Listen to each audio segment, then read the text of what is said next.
Welcome to the Service Provider Podcast, where you get to hear mindful and soulful discussions surrounding guests' lived experiences, professional development, and impact of their culture and identity as they navigate daily life and things that just happen.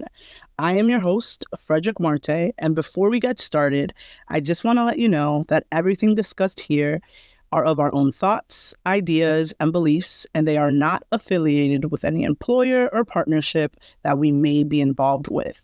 Also, keep in mind that this is not meant to be taken as therapeutic advice or any alternative to mental health treatment. So for today, our guest is Jasleen Kaur, who immigrated into the United States from India at the age of 12 and lived in New York City for the past 12 years until she recently moved to Jersey City. Managing many challenges while growing up in the home and school settings, she found herself pouring most of her energy into her education. Jasleen initially went to college to become a doctor. However, her heart lay in the nonprofit world. After a series of events and career changes post-graduation, she finally found her calling in the nonprofit world, where she feels she's meant to be. She currently serves as a Manhattan Reality Check Youth Engagement Manager of NYC Smoke Free at Public Health Solutions. Previously, she conducted research on COVID-19 antibodies and HIV-1 detection assays as a Wadsworth Research Fellow at the New York State Department of Health. She transitioned into the nonprofit sector due to her passion for community engagement and desire to actively contribute to equitable healthcare initiatives. Jasleen holds a Bachelor of Science in Biology with a minor in Women and Gender and Sexuality Studies from Stony Brook University. Her experiences with laboratory work and applied research, which has an immediate impact on patients in the community, and her previous experience with nonprofit organizations supporting the education of girls in India and around the world, have also influenced her decision to eventually return to school to pursue a Master of Public Health degree. Welcome, Jasleen. How are you? I'm doing great. It's Friday. It's a beautiful sunny day out. And yeah, I'm happy to be here. Thank you so much for that wonderful introduction. Well, I'm excited to be here. Like you said, yes, it is Friday. It's a nice day out. But tell us about you, about your identities, who you are, what you do. I know I talked a little bit about it, but is there anything I left out? No, I think that you pretty much captured all of it in factual things about me. I have been a New Yorker ever since I moved to United States, but then I recently decided I wanted to live in Jersey City, and part of the reason was also getting back and being more connected with my culture, my Indian culture. You said you moved to be a little bit closer to your Indian roots. Can you talk a little bit more about that? I lived in Brooklyn previously, and I used to commute from Brooklyn to Jersey City to my temple. It's called Gurdwara. It's like a very community-based center because we go and pray, but that's not the only thing we do. There's a lot of community events that we host, and I used to volunteer all the time in this practice called langar, where we all sit together on the floor, despite our faith, our background, and just have a meal together. And that was kind of started by our founder to promote equality within everyone that practice that faith, and more. So definitely, aligns with a lot of my ideals and core values that I live by. I realized 5 months ago that I wanted to live on my own, and I, did the good old apartment hunting in New York City, which, it's kind of not the easiest thing to navigate. But yeah, I actually just started thinking of Jersey City because of the temple. And I was like, it would be kind of nice for me to be able to go and pray more often, because that definitely also ties into, a lot of my mental health and grounding myself. And I'm very happy to be here. I can go pray more whenever, I want to. It's a weekly practice, but I can do more now. And there are so many cultural events. There's a huge population of India. I think New Jersey has the highest population of India in the United States, that they come together and they do a lot of events 3 weeks ago, I attended this Garba event, and it was just like, 2 blocks blocked, and everybody was dancing and had all this colorful clothing. So it's just really nice to be like still have that, even though I'm not physically in India. So definitely one of the reasons. The other reason being, I mean, great Indian food. I have like 15 different restaurants around me. So being surrounded by your culture is always a great thing. I know for me, sometimes I miss being around my Latinos. So I try to get involved, like you said, like being involved with the community, like churches or other events going on. So you mentioned mental health and culture, and we'll get into that a little bit later. But I just wanted to talk a little bit about your education, goals, and plans. I know you originally wanted to be a doctor, and now you're in the nonprofit world. As a good Indian daughter of the Brown household, I was set to become a doctor. And it's funny because my parents always reflected back to this conversation I had with my grandma growing up when I was only at the age of 5. And I told her that I would become a doctor one day because we had lawyers, we had engineers in our families, we had all these different fields, but we didn't have someone in the medicine field.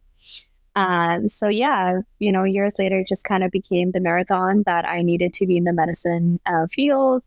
And I think it also was driven by my value of helping people and wanting a career that was, rewarding. And yeah, and it just, you always go in with things with a one plan, but then things turn out another way. And yeah, so, up until then, I enrolled into Stony Brook as a bio major on the pre-med track. I think it was my sophomore year. I took this, I remember this like class code bio 203, and it was known as the readout course for pre-med because it was just really hard. And it was a physiology course, and I was struggling, and I was so anxious about this class. Like my anxiety was at its highest, I remember during my sophomore year. And I remember coming out of this fall semester and, going home for the winter break and, expressing to my parents that maybe medicine is like not the field for me. And yeah, I think there wasn't like pressure to go into it initially, but I think I did feel a lot of like the pressure to stick with it because they were like, well, nonprofits don't like, make enough. They were very much coming from my immigrant mindset of like, having a secure job, making money. And also, I think partially to just be able to be like, my daughter is a doctor kind of thing. Behold, I continued with bio major. I actually ended up like falling in love with it my junior year when I took my cancer biology course in college. And I was also doing cancer research at the time at Stony Brook Hospital. And yeah, and that's when I actually started doing really well in my major. But come senior year, last semester of college, and this is like also during the pandemic. So we're dealing with like two big things at the time of like figuring out a career, but also like there are no jobs and, economy. And I remember it was my last semester of college. I had studied for MCAT that past summer, and I had done everything. I had gotten my recommendations in. Everything was set for me to go to med school. And this breakdown came actually while I was in quarantine because I was in touch with a friend who tested positive, but I wasn't. But I was living on campus at that time. So they had like this on-campus like exclusion buildings where like they kept you so you weren't like in touch with other people. And I remember having this like big breakdown about like my life and, just like a lot of anxiety about like scheduling my MCAT so that I'll have like enough time to go into my gap year and then pursue med school afterwards. But I don't know, something like clicked inside of me. I remember like calling this like mental health provider that they had given the number of at the time because they knew we were isolated, being like, hey, I think I'm like having a panic attack and I don't really know what to do. And she kind of like walked me through it. I also remember meditating, and it like that definitely helped. And I realized I made a decision at that time that I think that if I truly am meant to pursue medicine, it will always be there for me. I'm graduating bio. I have fulfilled all the prerequisites. I have everything, but I want to take some time to explore other interests before I fully commit to it, because it is honestly, a very long path and long and draining emotionally and mentally. And if you aren't in it for the right reasons, you're not gonna make the cut, kind of thing. And I also know that from my experiences of seeing my friends in med school currently. Yeah, like if you're not in it for the right reasons, it's definitely not the field to go in just to explore. I was in it for the reasons of helping people, but helping where the help was most needed. So I knew that even if I became a doctor, I wanted to work with Doctors Without Borders, and like never really saw myself in a traditional hospital setting. But I knew that I would have to go through that training and also like be, in 250K debt. And, like that definitely seems like it would be on the sidelines. And I think it was also seeing my life in this sort of like, this needs to happen, and, just kind of like a linear path.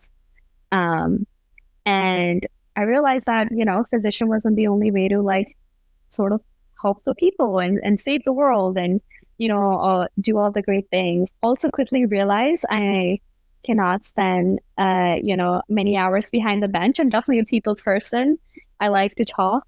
I like to be engaged in the community, and realize that's definitely not the career I want to see. And I think I also wanted something instantly rewarding rather than like later on. I imagine you just had some experiences before going off to college. So can you talk about how those experiences might have led you into this realization? I was involved in nonprofit even in college. I was actually the president of She's the First, which is an international organization that helps acquire girls' education, especially the ones who are first in their families to go to school.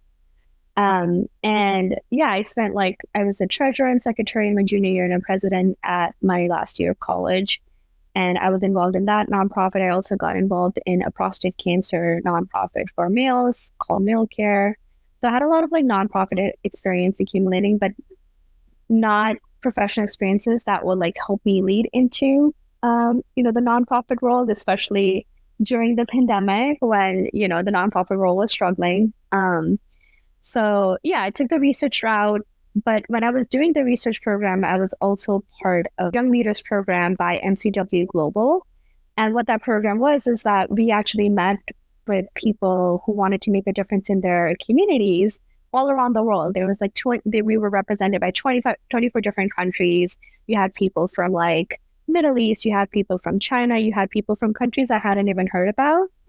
And we came together and talked about a lot of things that we wanted to change. And education and women's education is a big factor for me. So they really helped you like build a program that you could kind of set in stone and go into the groundwork and, sort of like, really walk you through the process of like developing your nonprofit. And that's when I wanted to kind of continue my work with women's education. Long story short, I ended up back in New York City after living in upstate for a year because I knew my heart lied in the city and working with diverse group of organization. And I found a way to connect my scientific background with nonprofit with my job after the research. And it was with an organization called Hypothetics. And where I basically provided training to underserved populations, particularly the brown and Black communities who are, underrepresented in the STEM fields, provide the training to become researchers, and then followed by matching them to an internship at Columbia or Weill Cornell or many of our other partners. So it was like we trained them, we spent spring training them, and then the summer they get in the lab and then, present their poster at the end, at a big poster symposium. And yeah, so from there, it just was like many steps later. And now, I am with Public Health Solutions, New York City Smoke Free. Yeah. So it's definitely been quite a journey. So reinventing yourself, I can imagine is hard. It's a difficult decision to come to. And I know you mentioned you were struggling with like your mental health, and you kind of realized that you didn't want to go down that path just to to feel around. You wanted to be sure. So I'm just curious, what were some challenges that came your way while you were trying to make this decision? I can imagine friends or family or other people were probably like, oh no, like you've invested all this time. Honestly, I think there were so many challenges that came forward. And I think the biggest one being like that parent pressure, that immigrant pressure, because I am the first gen, to go to college in America. And my immigrant parents have worked very hard to provide for us. And, they kind of like see us as an extension of like, we want to pay back. And I think there was also something in me that I was like, I want to make them proud, and getting a lot of validation through that. So the biggest thing was like, just like letting my parents know that I didn't want to continue in the medicine field. I think that was like certainly very challenging. And I think I probably wouldn't have sticked as long with the bio major if it wasn't for them. My friends, on the other hand, were very supportive, and they were very much like, even though, they were in the medicine field themselves and, they were taking these bio courses, they were very much like, you do you, and we are there to support you. And they were definitely the people that I needed while I navigated this very difficult journey of like figuring myself out and then figuring out these other voices. I think the very tricky part for me was like, coming from a very communal culture, I think it's kind of hard to think for ourselves and figure out what is it that I actually want when there are so many voices like feed it into you constantly by society, by family, by extended family, by your immediate family. And just like there was just so much pressure, I felt like to the point where I think I sort of started associating my identity with becoming a doctor. And it was so hard for me to like walk away from it. Because up until like college, I was just set out to become a doctor, and my next 10 years were kind of planned out for me.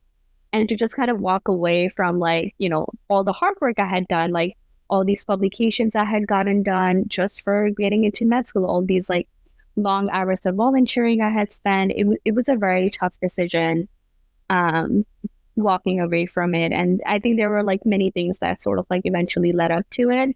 And yeah, and I think the biggest was that I know that it is like a very strenuous journey ahead, and I'd rather be sure. I think like deep down somewhere, even when I took that research position, my parents were like, oh, she's just going through a little phase. She's gonna come out. And I remember like once I had finished that fellowship, they were like, so med school, like you're gonna go to med school? And I was like, well, I have like sold my MCAT books, but they didn't know that at that point. So yeah, it was like very difficult. But I'm very happy for it, and I am very happy to have gotten that support from my friends who were there through my, many countless breakdowns. Well, I mean, it's always great having some kind of support system that's like from your family or friends. So I mean, I'm glad you had that from someone. So hearing what you're saying, right? You made this difficult decision of stepping away from something you wanted for a really long time. How do you currently stay grounded and like that your decision was the right one? Like what activities or things you try to prioritize to keep you grounded in the work? I think after I, kind of like moved from the path that was sort of decided for me and laid out for me, it was kind of like my identity was sort of in a crisis. I definitely had a crisis because, academic validation was definitely one of my ways that I like was a way I derived a lot of my self-worth. And when it wasn't there to, validate me, I was kind of like, wait, who am I? Like, I remember my first year after college, I had a really difficult time, to be honest. First of all, I was in Albany, so I was away from everyone and, everything that I knew. I didn't know a soul there before I moved. And yeah, and also like you pair that with pandemic, that was like when we were slowly starting to come out of it. People were starting to get vaccinated. But still, it was just like, it's a very isolating town if you don't have family there, to be honest. And I think that was, in a way, that was like good and bad, because I think it gave me a lot of time to reflect on what kind of person I want to be, and who really am I outside of this like narrative that the society, the culture, and my parents had built for me, or really just like who am I outside of school? Because for me, it was school, school, school, and just go, go, go, and get the best grades, and and I think I have worked a lot with my therapist to build those like grounding strategies.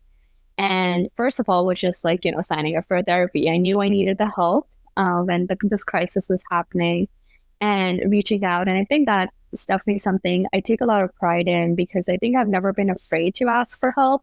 And even in college, I had seeked out to our counseling center. And I think second was like, figuring things out of like what works for me to ground myself. I know that like walking for me, particularly if it's in nature, has always been something that has always grounded me.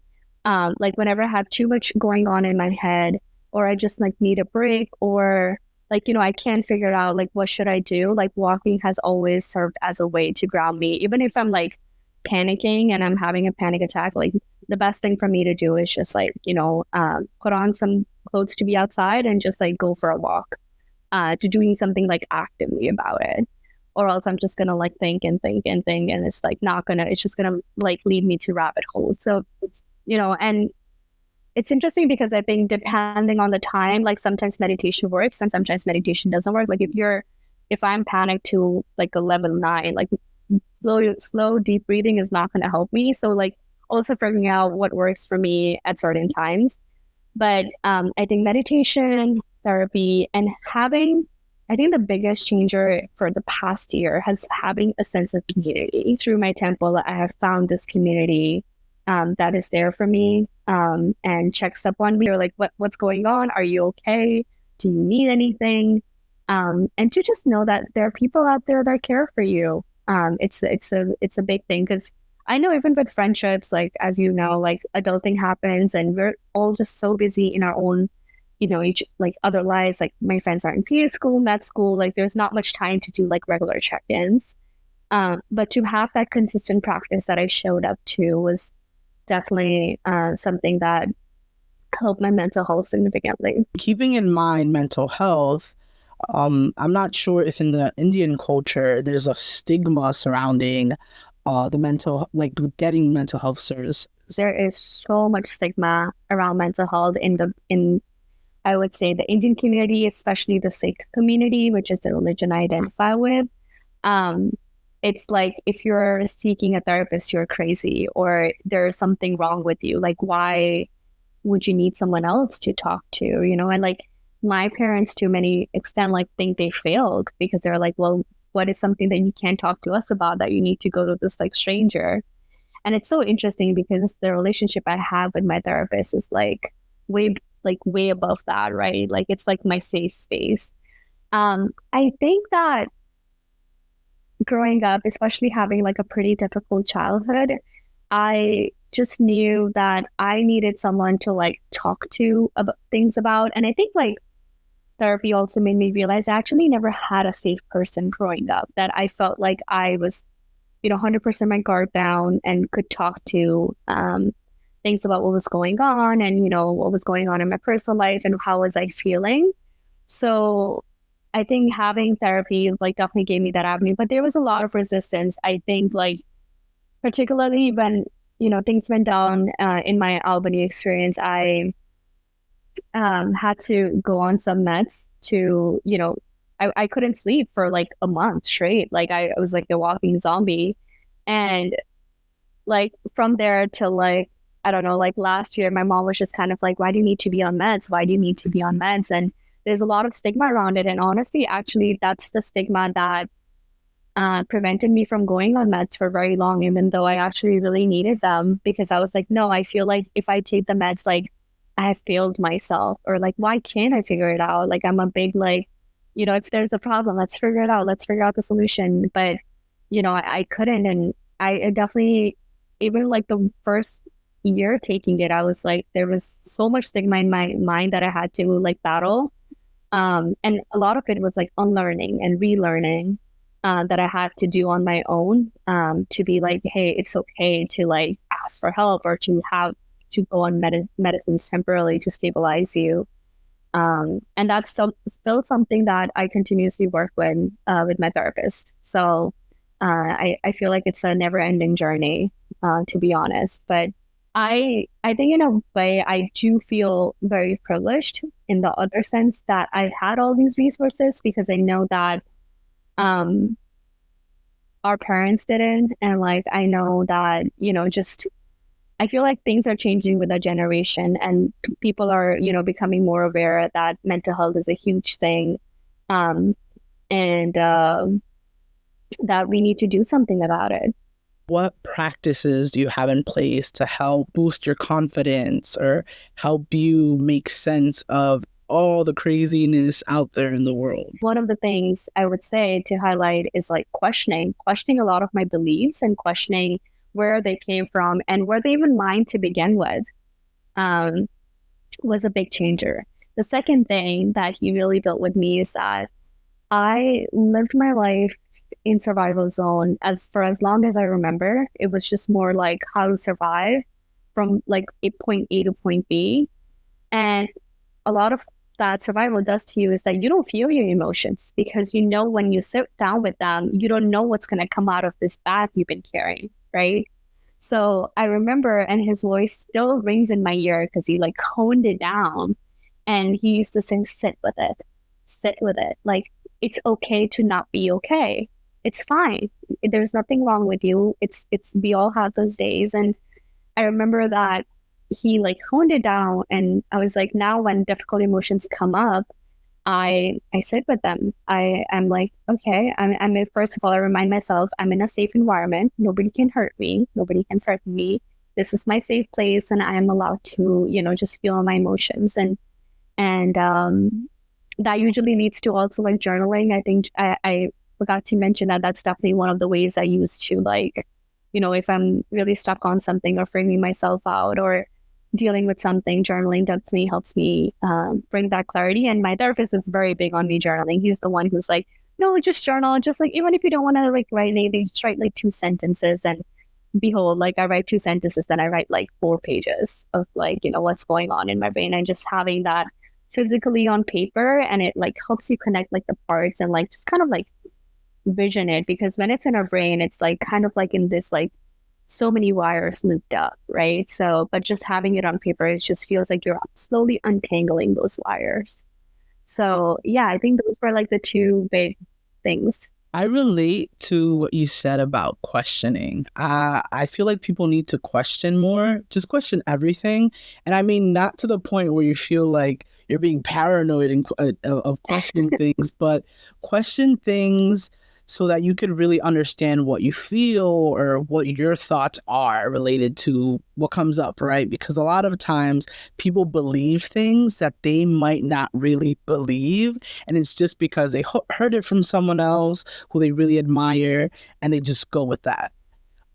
So yes, questioning, journaling is a good way to visually see what you think and feel, and kind of like pinpoint where your thought starts and where it ends, and where somebody else's starts. So I am a big person on journaling. I journal myself. I tell my patients to journal too.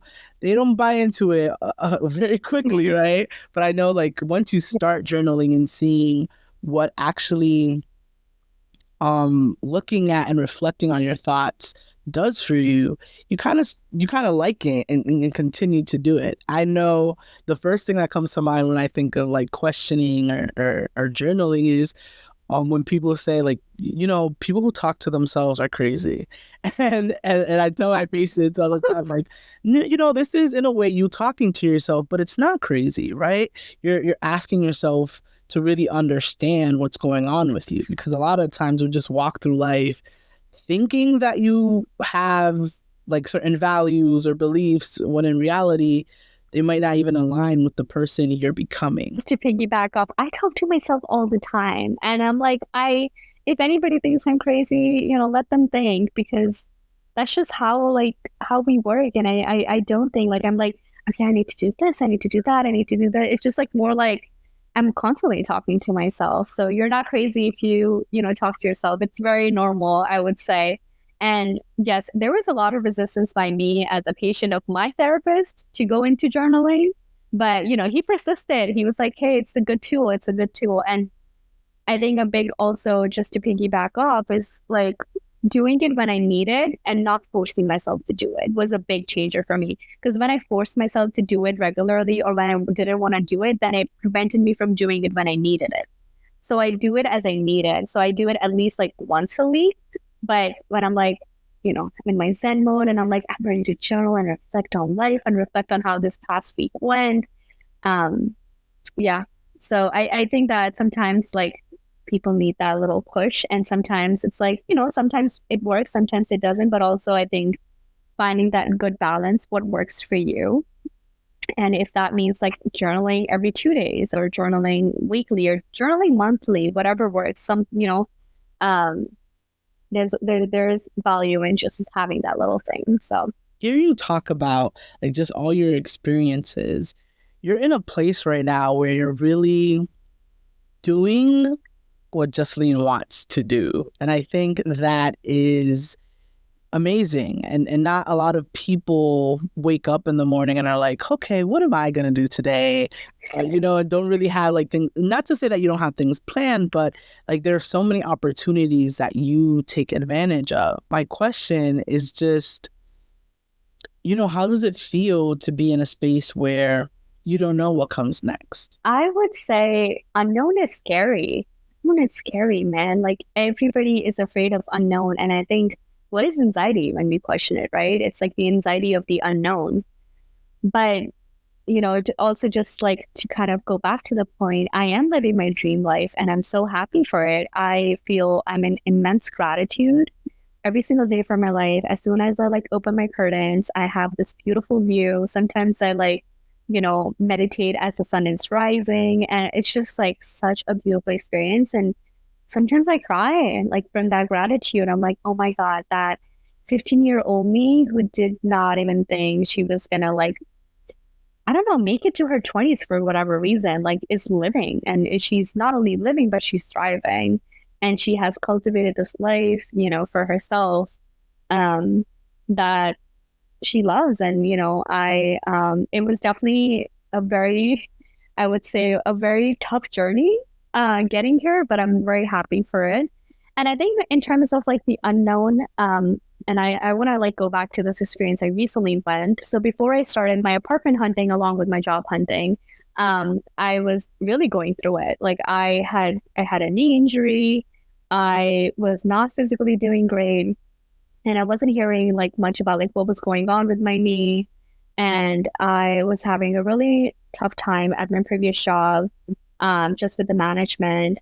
And on top of that, just like, apartment hunting, like not having it not lead anywhere, or, the places I like out of the budget and like, how do I navigate that? And I remember there was a lot of questions. There was a lot of questioning of like what it is, what do I do? How do I do it?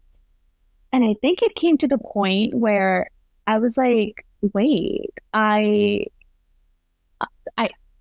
was like to the point where I was defeated. Like, I was just like, you know what? Like, I am done. Like, whatever I'm doing is like leading to nowhere, whether it's a job search, whether it's the apartment hunting, I'm just going to let go.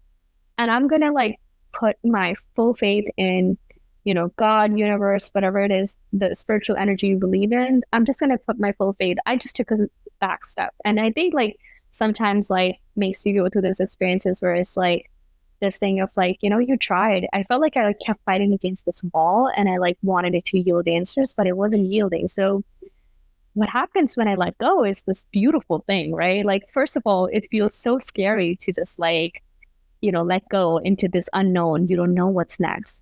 When I let go, I remember, first of all, I felt so much more at peace with myself. And second of all, things just started happening. Things started happening for me. Even the way I found this apartment, I initially saw it, it was out of my budget. And I was like, oh, it's not going to work out. 2 weeks later, the broker reaches out like, hey, the owner is lowering the rent and is paying half the broker fee. And I was like, what? Like for something that's so highly requested. And then behold, like from the previous job, I had given my 2-week notice and not having anything lined up because I was just done at that point because I was so like overworked and so just like drained. 3 days before my 2-week period was up, I get a call, and the call is from my current job being like, hey, we are ready to offer you the job. And I was like, what? Are you kidding me? Like, I generally was like, wait, like what's happening? And it's just like, sometimes I think we have those experiences where we have to go through some tough things, right? And I know, like, right in those moments, I know it doesn't feel like there's a light at the end of those tunnels. And I really could not imagine that my life will look like this. But I'm really glad in that moment I chose to let go of control and just trust in the universe that it will happen. Obviously, it, there's part in like, yes, like letting go, but also still making efforts. Like, nobody's knocking at my door and be like, hey, we have an apartment for you, right? So Yeah. it's a dual effort thing. But I think like that trust really helps me with the unknown and know that like, if God sends you challenges, he sends you people to be there with you to help you navigate those challenges. Like any negative experience I've had, any like negative thing that I've gone through, in the moment I didn't understand. In the moment it's too much, it's too painful. And it's like, wow, like, you're just kind of like questioning if this power is even out there. Like, God, do you even exist? Like, are you not hearing me? Why am I going through this thing? Like, who did I hurt to deserve this? And you're having all these questions, but then I've had a lot of experiences where whenever I let go and I just trusted that things will be delivered to me, they just came around. And honestly, couldn't have, even if I tried to seek it, I couldn't have like asked for anything better. So I guess like my take would be just like trust and let go and not try to control everything and not be so future oriented. Like this needs to happen, because then there isn't a lot of room for things to happen magically. And when they do happen, they really do seem magically, right? And they come off as a surprise rather than a disappointment, because you're so fixated on like, it should have happened from A to B to C. Sometimes it goes from A to D to Z to come back to that B, right? So sometimes you just have to, trust and kind of free fall life. Yeah. Yeah. I mean, I can relate to that so much. But thank you so much, Jasleen. We are just about done. I did want to ask you one last question, and that is if you can share any advice to anyone considering a career change or struggling with their mental health, what would you say? Wow, there's so much I need to say, but I'm going to try to sum it up to the best of my ability. I would say, first of all, when it comes to mental health, like, there are people out there, they want to help you, and just give it a try. I think there's a lot of resistance in just giving it a try, because I even heard that from my friends who like they went to these college counselors, which are not like fully trained yet individuals. And, they had a one bad experience and they gave up on it. And they're like, wait, but I went into therapy to ask for like the answers, right? Everybody's going for solutions. Give me a solution to the problem, but that's not what therapy is. So like, I also had to unlearn that myself. So just book that appointment and just figure it out. And if your therapist doesn't like, if you're like, it's not a good connection, there are other therapists out there. Just don't stop there. Like, I know it's very hard when you're in a very dark and deep spot to ask for help and to just like even make that appointment when you're like just struggling to even get out of bed, right? But just do that for yourself, because you're worthy and you deserve it. And reminding yourself of that. I think, what was the other one? I'm sorry. Yeah, anyone considering like a career change? Yeah, I remember like going through it, and I don't know why, but there is so much pressure, especially in college, of like, you need to have it figured out. And I was like, this major that I choose is going to define me for the rest of my life. That is simply not true. Like, I know so many people who are not doing anything related to what they majored in college. Don't be afraid of change. I think also, if you just want to test the waters without like fully committing, just do an internship. Just do a part-time internship. Just, explore the water, just test the waters out before you fully immerse yourself in it. But don't be afraid to change, because I think that you will find your calling, even if you haven't already done so. I think that's kind of all that I had. Thank you so much for having me. It was so great. Of course, of course. Well, thank you again, Jasleen. I appreciate you so much for coming on the podcast and just sharing a little bit about your life. And for all of you listening, just keep in mind that life is going to happen to you, whether you plan for it or you don't plan for it. Life is going to keep lifing, right? So just keep an open mind. Let life happen to you as you have an idea of what you want to do. So, like Jasleen said, magical things can happen to you. Okay? Well, listen and listen to the next episode as well. Thank you for listening to the Service Provider Podcast. I am your host, Frederick Marte, and I just want to say, have a great day. Please, please, please follow me on Instagram to connect at Frederick Talks. And you can listen to the podcast on Spotify as well as Apple Podcasts.